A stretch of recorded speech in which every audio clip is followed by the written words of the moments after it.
This is the word that sums up all of Holy Week: contradiction. So then I thought, well, maybe actually this is just fine. The world can be cold. The world can be dreary. Winter can seem unending and unrelenting. And yet, those of us who have come to the tomb this morning, as long as we have breath in our lungs, we will proclaim, Christ is risen. Christ is risen indeed. Hallelujah. Since Wednesday, I have been transfixed on my neighbor Julie's flowers. I don't know when these bright, tiny blooms first popped up above ground in her garden, but I noticed them Wednesday when I was walking past her house. I kept coming back to them. I told my family all about them. Julie's garden has these beautiful flowers. They stuck with me because their beauty seemed so out of place.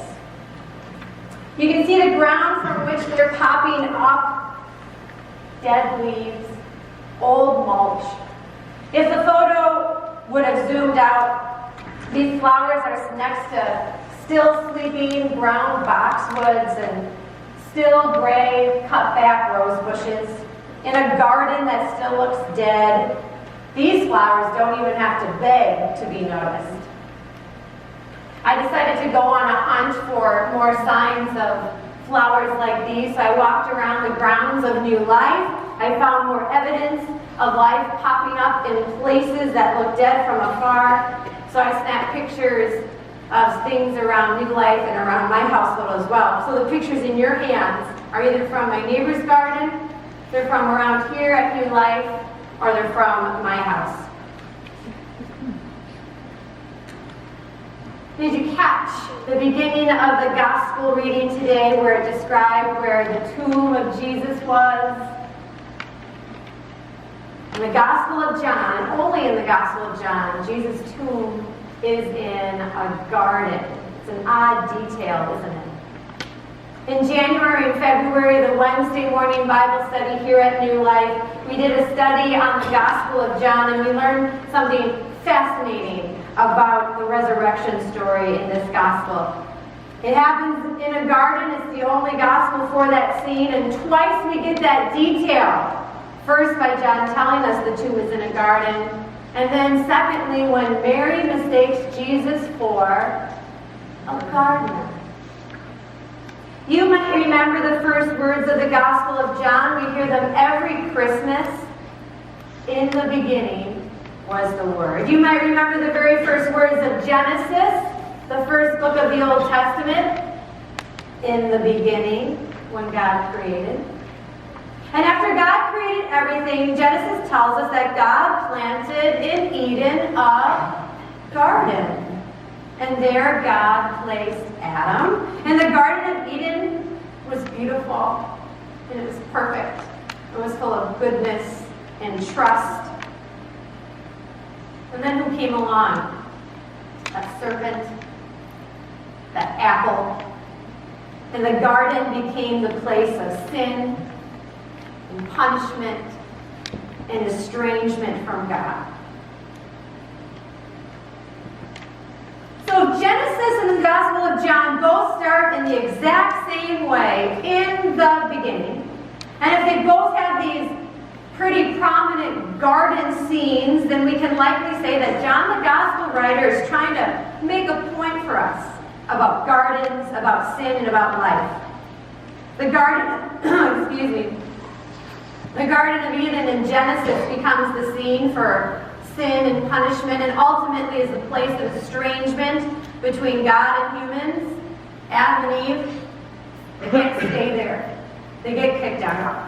The garden in the Gospel of John becomes the scene for a very different ending, even though it too has sin and punishment. The tomb is the result of Jesus taking the punishment for our sins.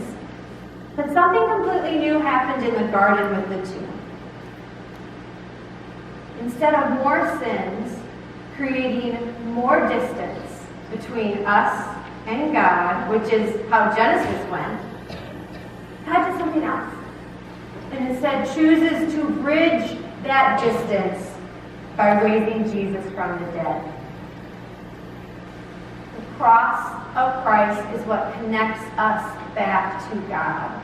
And the garden with his tomb transforms from a garden with death to a garden bursting with life. John, the gospel writer, wants us to see the original brokenness of creation has been gathered into the cross and transformed into new life. That there is a new creation, a new life-filled beginning. Here's a story of a new beginning. This story comes from StoryCorps. We have a picture of the people. It's about a nephew and an uncle.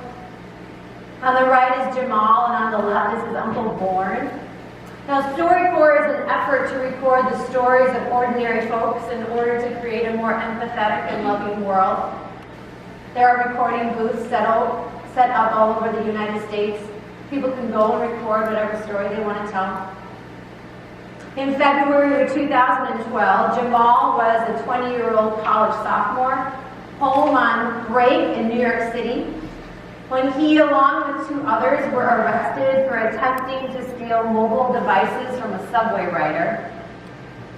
Transit police arrested Jamal, and he spent the next 8 months on Rikers Island, New York City's massive main jail complex that can house as many as 15,000 people at one time. While incarcerated, Jamal struggled with the difficult conditions on Rikers, and he turned to his uncle Born for support. Throughout his teens, Jamal had been close with Born, and during these 8 months, almost weekly, Born made the trip from his home in Brooklyn to visit his nephew in jail. His uncle's support, telling him to keep his head, and reminding him, just because they treat you like an animal doesn't mean you have to act like one. This soothed Jamal and helped him maintain a sense of worth while knowing that one day he would again be free. Then, a couple months later, in September of 2012, Jamal pleaded guilty to grand larceny and attempted robbery charges, and a month later was released from custody. So that night, he was dropped off in Queens around 2 a.m. Jamal came to StoryCorps with his uncle Born to remember the night he was released from Rikers and to discuss how their relationship supported Jamal through the conditions of his incarceration. You can take a listen. On the bus ride, leaving Rikers, I was scared. I remember feeling this tremendous weight of fear of what my life would be like. Can I go back to school? What are my options? What did you really want to do? I wanted to get off that bus, but when I got off, there was no one there to pick me up. And I remember just riding the train until I felt like it was a decent hour to come to your house. And I didn't realize what was going to be the fallout from this. It doesn't just affect jobs that I can't get, it affects every aspect of my life. I have a son now, and he's going to be 3 in September. And I'm scared every single day that he's going to grow up to be embarrassed to me. And what do you think it'll take to improve the situation? It's nothing that can. I feel like my criminal record is written all over me. And no matter how much you shine it up, at the end of the day, I'm a 25-year-old convicted felon. I feel where you're coming from, but no matter what the label is, we make mistakes, we pay for our mistakes, and when y'all committed that crime, as mad as I was just hoping things would get right again. We ought to get that second chance. How do you think our relationship changed after I got incarcerated? I still feel the same way. I still got love for you, of course. I'm always there if you need anything, because you could have spiraled down easily. And I just felt in my mind, somebody's got to be there for him. just like I would hope somebody would be there for me. There's no words that exist to explain how thankful I am for you being there, Uncle Lord, and not choosing to walk away and make the world to me. It still does.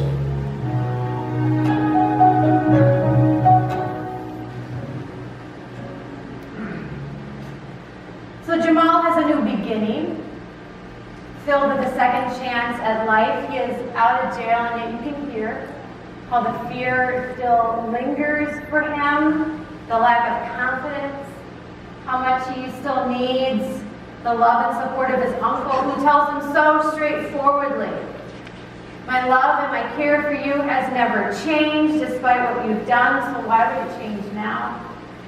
And thanks to his uncle's support, Jamal is facing his future head on.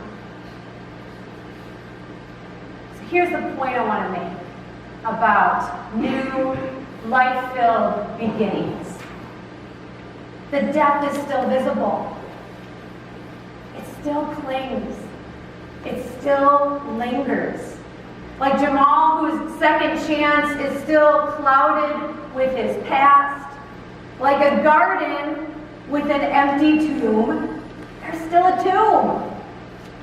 Like the pictures of flowers and plants and trees in your hands that are not only new life springing forth, but also surrounded by very dead things.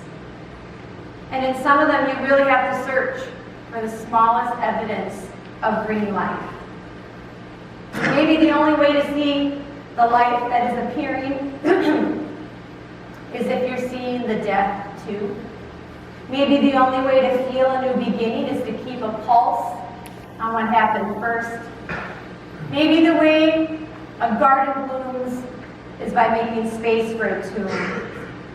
And maybe new beginnings get filled with life only when death has emptied us out.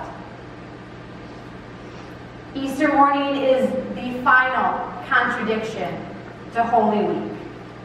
Do you remember what we learned about contradictions? That when we see them, we should take a second and notice, because that's where God's power is. Contradictions. That is where God's power is most at work.